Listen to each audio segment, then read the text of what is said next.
Je suis le bon berger qui donne sa vie pour ses brebis.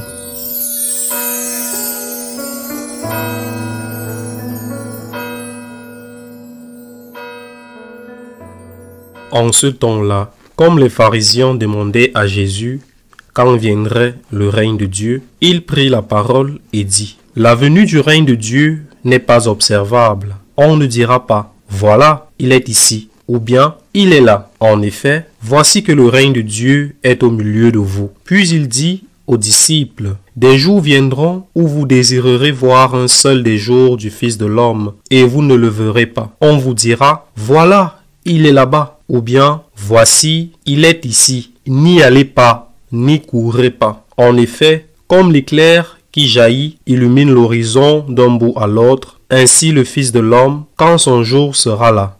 Mais auparavant, il faut qu'il souffre beaucoup et qu'il soit rejeté par cette génération. Acclamons la parole de Dieu. Le royaume de Dieu est parmi vous. Cette phrase de Jésus fait référence à une autre phrase rapportée par l'évangéliste Saint Matthieu, chapitre 18, verset 20, où deux ou plusieurs sont réunis en mon nom, je suis là parmi eux. Deux ou trois, dit l'évangile, deux ou trois suffisent. Deux ou trois réunis, mais on peut être réunis et se disputer. Réunis, unis, sinon ce ne serait pas en son nom.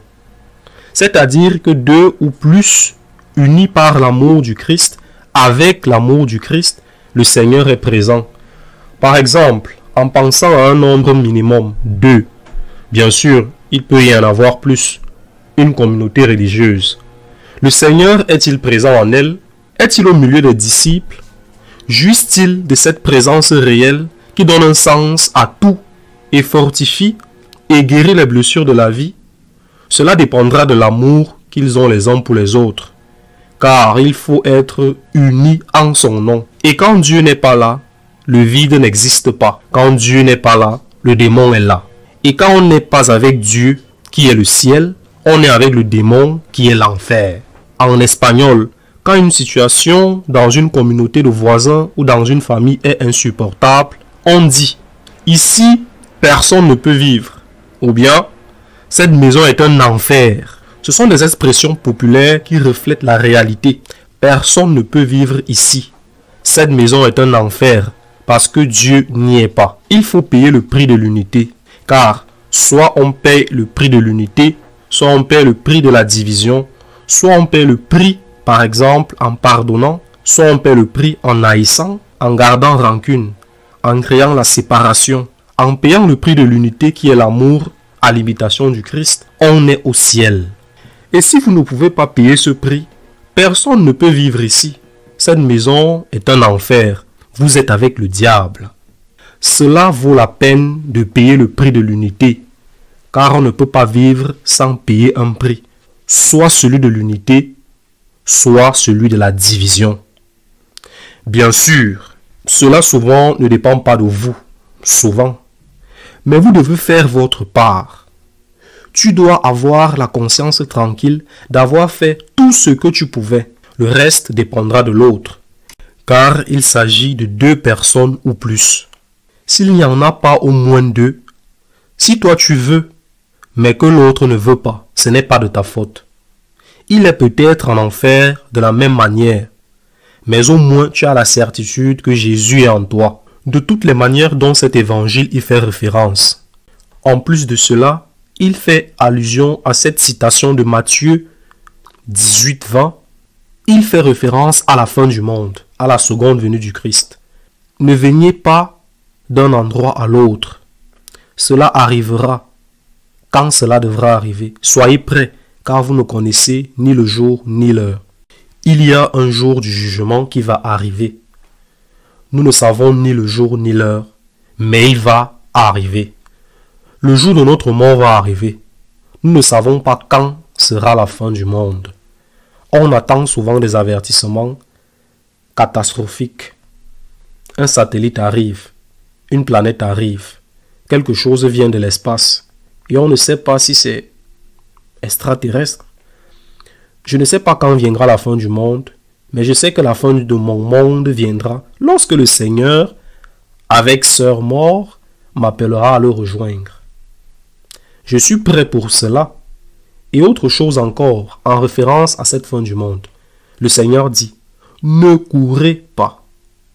Mais il y a une présence du Seigneur, en plus de sa présence parmi les disciples, dont nous savons qu'elle existe et à laquelle nous pouvons recourir, l'Eucharistie. Le Seigneur y est présent en corps et en âme, en humanité et en divinité. Il t'attend pour être ton réconfort. Du Saint-Sacrement sort continuellement cette phrase qui est la sienne. Viens à moi, toi qui es fatigué et accablé, et je te soulagerai. Il t'attend. Tu as besoin de lui.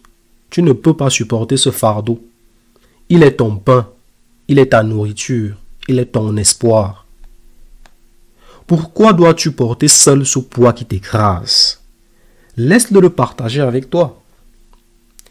Mais il t'attend aussi parce qu'il a besoin de toi. Celui que tu aimes le plus, c'est celui qui a le plus besoin d'être aimé. En général, un père ou une mère ont plus besoin de leur fils ou de leur fille que ceux-ci n'ont besoin d'eux, parce qu'ils les aiment davantage. Tu as besoin de Jésus. Cours vers lui pour être avec lui. Il a besoin de toi et il saute de joie dans le tabernacle chaque fois qu'il te voit entrer par la porte de l'église.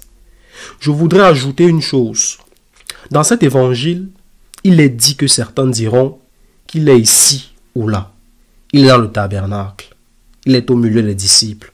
Mais il y a une présence spéciale. Ni sacramentelle, ni réelle. Mais il y a une présence, disons spirituelle, de Jésus. Je veux parler de la Terre Sainte. Je n'oublierai jamais la première fois que j'y suis allé. J'y suis allé en pèlerinage.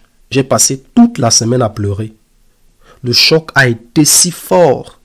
Être là, là où l'ange est apparu à la Vierge. Être là, là où il est né.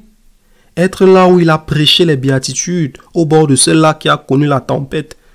Pouvoir être près du rocher où il a été crucifié. Toucher la pierre du sépulcre où il a été enterré. C'est l'expérience la plus forte que j'ai vécue dans ma vie. J'y suis retourné plusieurs fois. Et c'est toujours nouveau. Mais peut-être que, comme la première fois, ce n'est jamais pareil. C'est pourquoi je ne me lasse pas d'organiser des pèlerinages en Terre Sainte. Car je sais que c'est une rencontre qui change votre vie.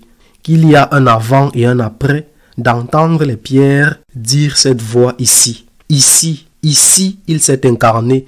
Ici, il est né. Ici, il est mort. Ici, il est ressuscité. Ici.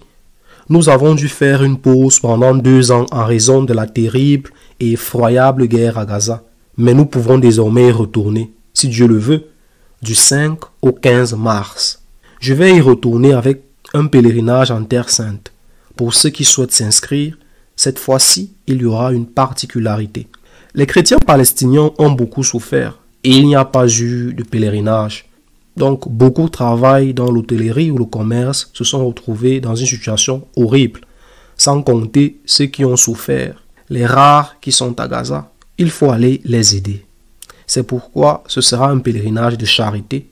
Donc, ceux qui sont intéressés écrivent à l'adresse email qui figure ci-dessous.